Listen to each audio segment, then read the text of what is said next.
आज 16 मार्चला सिंधुदुर्ग जिल्हा परिषदेच्या अध्यक्ष आणि उपाध्यक्ष निवडीची बैठक आयोजित केली होती आणि या बैठकीच्या निमित्ताने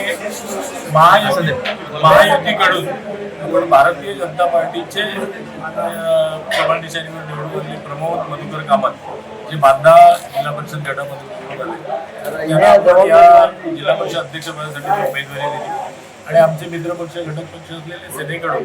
सन्माननीय पावशी या मतदारसंघातून जे विजयी झाले होते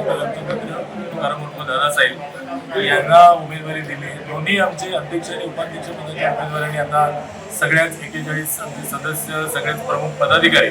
या सगळ्यांच्या उपस्थितीमध्ये मोठ्या उत्साहामध्ये आपण फॉर्म दाखल केलेला आहे. अपेक्षा अशी आहे की विरोधी पक्ष फारसा इथे नसल्यामुळे ही निवडणूक बिनविरोध होण्याची शक्यता आहे आणि ज्या पद्धतीचं काम सन्मान्य राणेसाहेब असतील, सन्मान्य चव्हाण साहेब असतील, सन्मान्य पालकमंत्री असतील, निलेशजी असतील आणि त्याचबरोबर दीपकभाई असतील या सगळ्याच आमच्या नेत्यांनी आणि आमच्या सगळ्याच पदाधिकारी कार्यकर्त्यांनी इतकं चांगलं काम सिंधुदुर्ग जिल्ह्यामध्ये केलेलं आहे त्या सगळ्यांची परिणिती म्हणून आपण 50 पैकी 41 जागा जिंकल्या आणि त्यामुळे साहजिकच आमची नैतिक जबाबदारी आहे की सिंधुदुर्ग जिल्हा परिषदेचा कारभार हा महाराष्ट्रामध्ये आदर्शवत असा झाला पाहिजे आणि या सगळ्या नेत्यांचं मार्गदर्शन, त्या सगळ्यांचं सहकार्य, त्या सगळ्यांचे आशीर्वाद या बळावर ही सगळी 41 मंडळी जी आहेत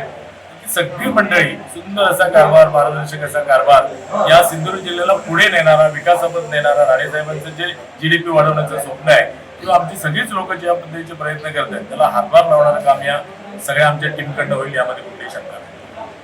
ताज्या अपडेट्स आणि ताज्या बातम्यांसाठी आजच सबस्क्राईब करा आपला Sindhudurg digital news channel. Like करा, शेअर करा, कमेंट करा आणि महत्त्वाचं म्हणजे